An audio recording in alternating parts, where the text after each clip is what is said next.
क्या आप जानते हैं कि अगर आप पूरा दिन एक दीवार को धक्का लगाते रहें और थक कर बिल्कुल चूर हो जाएं, तब भी फिजिक्स की नज़र में आपने जीरो वर्क किया है?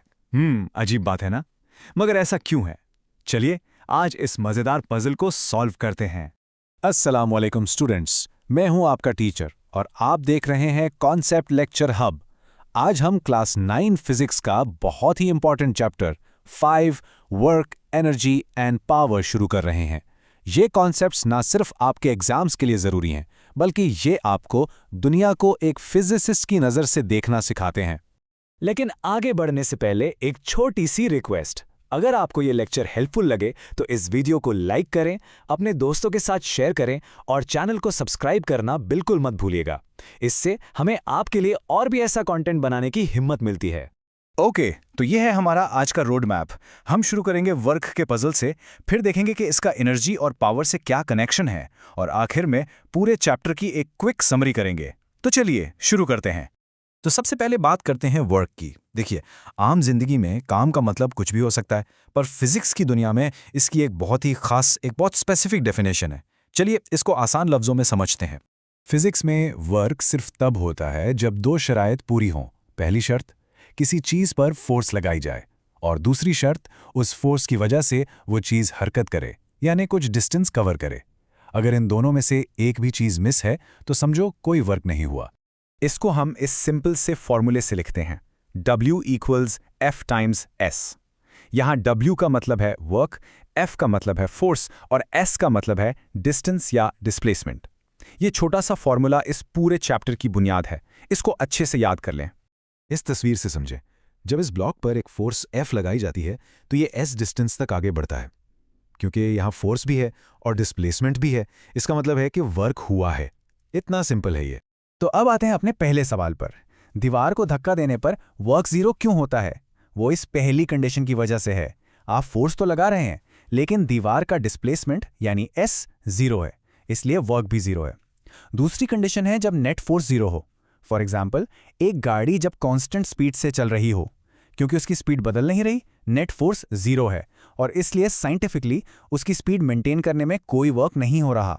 बिल्कुल इसी तरह आप पूरा दिन कंप्यूटर पर काम करके थक सकते हैं, लेकिन फिजिक्स कहेगी कि आपने जीरो वर्क किया है। क्यों? क्योंकि आपने आमतौर पर कोई डिस्टेंस कवर नहीं किया। ये एक जबरदस्त रिमाइंडर है कि थकावट महसूस करना और साइंटिफिक वर्क करना दो अलग चीजें हैं। अच्छा, लेकिन तब क्या होता है जब फोर्स सीधी ना लगाई जाए बल्कि एक एंगल पर लगाई जाए? सोचो, बचपन में जब आप रस्सी से खिलौना गाड़ी खींचते थे, आप फोर्स ऊपर और आगे की तरफ लगाते थे, लेकिन गाड़ी सिर्फ आगे चलती थी। ऐसे केसेस में हम फोर्स का सिर्फ वो हिस्सा गिनते हैं जो मोशन की डायरेक्शन में होता है। इस हिस्से को हम कहते हैं F cos थीटा। तो अब हमारा फॉर्मूला थोड़ा सा अपग्रेड हो जाता है। ये बन जाता है W = Fs cos थीटा। इसका मतलब है कि अब वर्क तीन चीजों पर डिपेंड करता है, फोर्स पर, डिस्प्लेसमेंट पर और उनके दरमियान एंगल पर। यह टेबल इस कॉन्सेप्ट को बिल्कुल क्रिस्टल क्लियर कर देगा। जब आप किसी चीज को बिल्कुल सीधा धक्का देते हैं तो एंगल 0 डिग्रीज होता है। कोसाइन ऑफ 0 होता है 1, इसलिए आपको मैक्सिमम वर्क मिलता है। लेकिन सोचिए, आप एक भारी बाल्टी उठाकर आगे चल रहे हैं। आपकी फोर्स ऊपर की तरफ है, लेकिन आप आगे जा रहे हैं। यह 90 डिग्री का एंगल है, और क्योंकि cos 90 0 होता है, वर्क डन भी 0 हो जाता है ना मजेदार?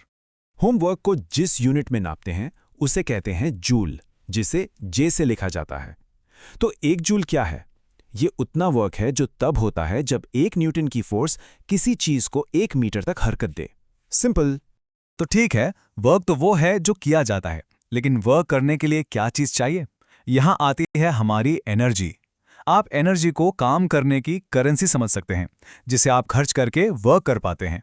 आसान लफ्जों में एनर्जी काम करने की सलाहियत या ताकत है। और हाँ, ये बहुत इंपॉर्टेंट पॉइंट है, खासकर एग्जाम्स के लिए। बिल्कुल वर्क की तरह एनर्जी का ऐसा यूनिट भी जूल ही है। अब चलिए एनर्जी की दो बहुत अहम फॉर्म्स को देखते हैं जो इस चैप्टर का हिस्सा हैं, काइनेटिक एनर्जी और पोटेंशियल एनर्जी। ये मैकेनिकल एनर्जी की दो बुनियादी किस्में हैं। काइनेटिक एनर्जी मोशन या हरकत की एनर्जी है। इसका फॉर्मूला है K = ½ mv²। सोचो, एक चलता हुआ ट्रक, दूसरी तरफ पोटेंशियल एनर्जी, किसी चीज की पोजीशन की वजह से उसमें स्टोर हुई एनर्जी है। इसका फॉर्मूला है Pe = mgh। इसकी मिसाल है एक वाटरफॉल के ऊपर रुका हुआ पानी। ये तस्वीरें इन कॉन्सेप्ट्स को और वाज़ेह करती हैं, जैसे कि एक ब्लॉक को h हाइट तक उठाने से उसमें पोटेंशियल एनर्जी स्टोर हो जाती है। ये स्टोर्ड एनर्जी फिर वर्क करने के लिए इस्तेमाल हो सकती है। इसी तरह आबशार के ऊपर मौजूद पानी में सिर्फ अपनी पोजीशन की वजह से ग्रेविटेशनल पोटेंशियल एनर्जी होती है। और ये हमें हमारे आखिरी टॉपिक पर ले आता है, पावर। फिजिक्स में पावर का मतलब सिर्फ ताकतवर होना नहीं है। पावर का मतलब है कि आप कितनी तेजी से काम करते हैं। ये काम करने की रफ्तार है। इस मिसाल को देखें। आप सीढ़ियां चढ़कर चढ़ें या भागकर, आपने वर्क बिल्कुल सेम किया है, क्योंकि आपने सेम मास को सेम हाइट तक मूव किया है। लेकिन जब आप भागते हैं तो आप वही काम कम टाइम में करते हैं। इसका मतलब है आपने ज्यादा पावर इस्तेमाल की। इसकी डेफिनेशन और फॉर्मूला बहुत सीधा सा है। पावर काम करने का टाइम रेट है, यानी P = W/T। इसका यूनिट है वॉट, जेम्स वॉट के नाम पर। एक वॉट का सीधा सा मतलब है कि हर सेकंड में 1 जूल वर्क हो रहा है। चलिए अब इस चैप्टर के सबसे इंपॉर्टेंट पॉइंट्स को जल्दी से रिवाइज कर लेते हैं। यह है आपके एग्जाम्स के लिए क्विक रिवीजन गाइड। ये 4 फॉर्मूलाज इस चैप्टर की जान है। वर्क है W = Fs cos theta, kinetic energy है ½ mv², पोटेंशियल एनर्जी है mgh और पावर है वर्क डिवाइडेड बाय टाइम। इन्हें अच्छी तरह से ज़हन नशीन कर लें। और अब आपके लिए एक आखिरी सवाल। अभी इसी वक्त अपने आसपास देखें। क्या आप कोई ऐसी मिसाल ढूंढ सकते हैं जहां पोटेंशियल एनर्जी काइनेटिक एनर्जी में बदल रही हो?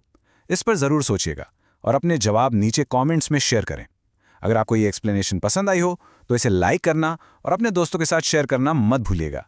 देखने के लिए शुक्रिया।